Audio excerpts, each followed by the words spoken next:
नमस्कार देशभक्तों, welcome to nets explained. हमारी आज की वीडियो होने वाली है संजय सिंह के बारे में, लेकिन उससे पहले एक बहुत ही जरूरी बात। एक साल पहले जो लोग गलवान वैली में चाइना को सबक सिखाते वक्त शहीद हो गए थे, उन्हें हम और पूरा देश आज नमन करता है।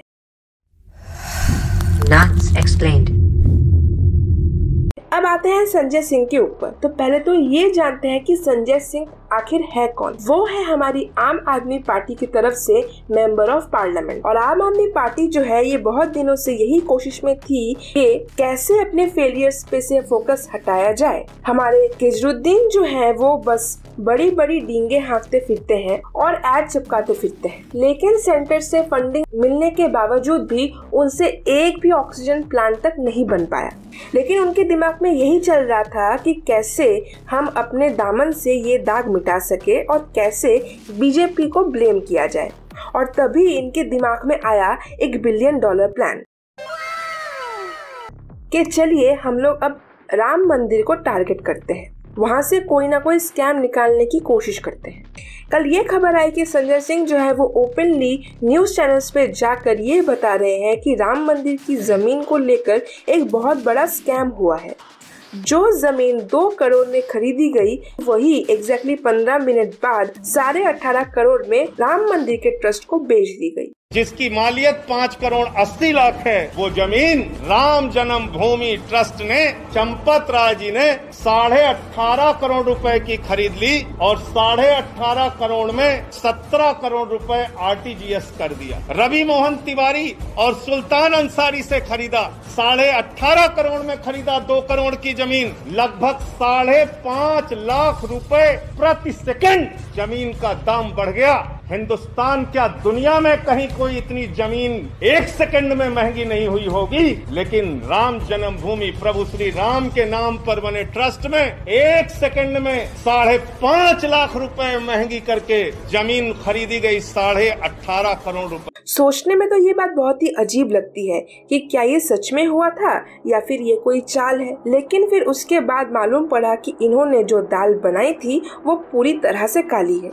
अब आते हैं सच्चाई पर। सबसे पहले तो ये जानते हैं कि जो विवादित जमीन है वो किस काम के लिए चाहिए था। अयोध्या में स्टेशन के पास ये जमीन मंदिर को इसीलिए चाहिए थी ताकि मंदिर के बाद वहाँ पे जो यात्री पहुँचेंगे वो वहाँ शरण ले सके। तो सिंपल सी बात ये है कि ये जो जमीन है वो 2019 में कुसुम पाठक की थी और उस वक्त के वैल्यूएशन के हिसाब से उन्होंने वो जमीन अंसारी और रवि मोहन तिवारी को 2 करोड़ में बेच दी थी। उसी वक्त इन दोनों पार्टियों के बीच में अग्रीमेंट ऑफ सेल हुआ था, अकॉर्डिंग टू विच 50 लाख रुपए उसी वक्त कुसुम को दे दिए गए थे और 1.5 करोड़ बाकी थे। उस वक्त उनके बीच सेल ऑफ डीड बनी नहीं थी। जब राम मंदिर के ट्रस्ट को वो जमीन खरीदनी थी तो उन्होंने ये क्लियरली बता दिया था कि आप जो सेलिंग का प्रोसेस है उसको पहले कंप्लीट कीजिए, फिर हम लोग ये जमीन ले पाएंगे।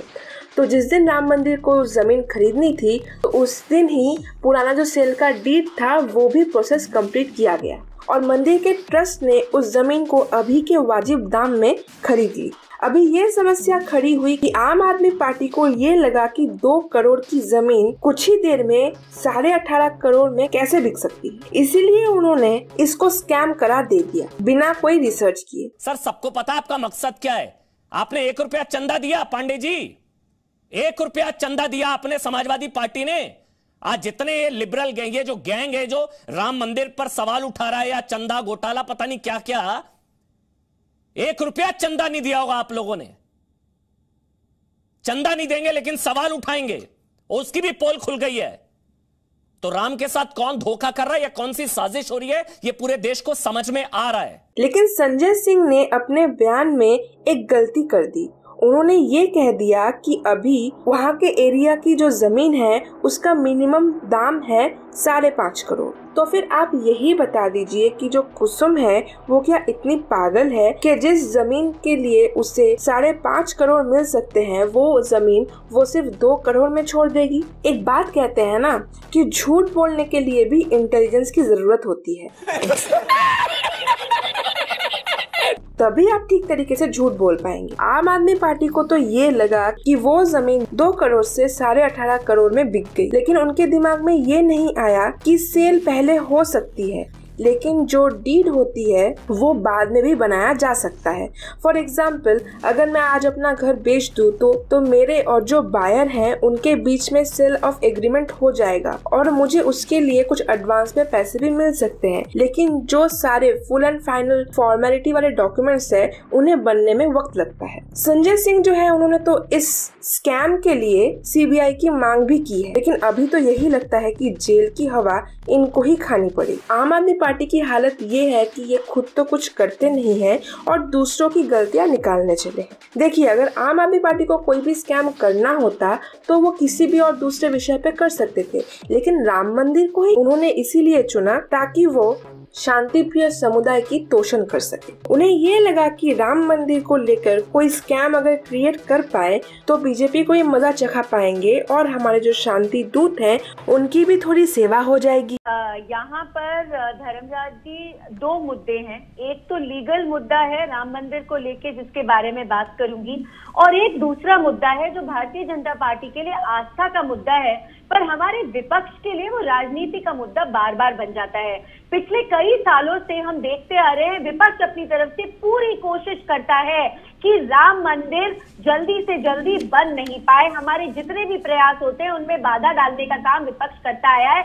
और अगर आप मुझे 10 सेकंड का समय दें, मैं फटाफट आपको नाम पढ़ के सुनाती हूँ। कपिल सिब्बल जी चाहते नहीं थे कि सुप्रीम कोर्ट में डेट लगे राम मंदिर की सुनवाई की।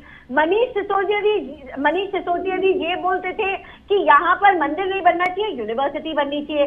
शशि थरूर जी जब विदेश गए थे वहां जाके गुड हिंदूज राम मंदिर नहीं चाहते, इस तरीके की अनाप शनाप बातें कर आए थे।